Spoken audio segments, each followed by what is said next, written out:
Vanessa, thanks for posting your link on your website wizardpreneur.com. I think the domain name is sick. I really like it.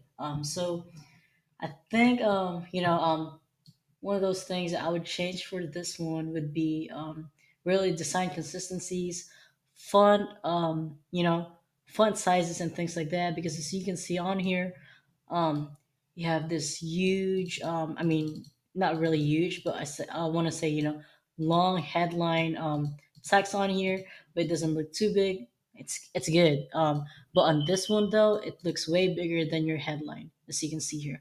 So I would definitely change how this one's looking like. I think this one looks pretty simple, so there's really not much that I would recommend for this. But for this one though, I'd add a little bit definitely of margins between. Now, if this is a testimonial, which I believe it is, I would add one more on here just to kind of like balance the design out and things like that.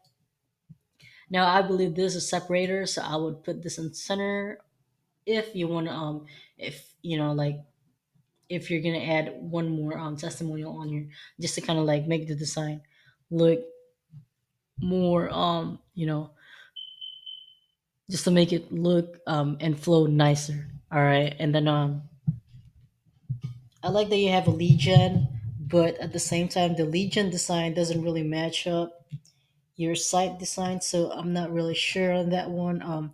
I definitely redesign, basically the lead gen template just so it matches your design well. Now, another thing that I'm kind of iffy about this is that you pick blue and then you have this gold, I think, but it's a good choice. But if you're gonna use blue with this type of color, I would definitely choose a darker shade of blue. That way, it looks nicer.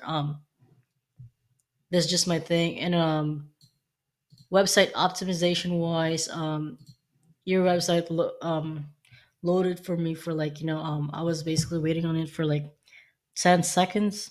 So I definitely check your code and things like that just to kind of see how how you can make it faster. And that's really important, especially for your kind of service, since you're doing funnel building and conversions. And as your website won't convert if your visitors just leave your website because your website's too slow. So that would be you know just my piece of advice. Hopefully you learned something from this. And oh snap. All right, before I break this out, I definitely changed the colors on here. I think it's too bright, especially for social media buttons, and you have a lot, so it kind of like you know um it's just too much on the eyes for me. So that's something I would change.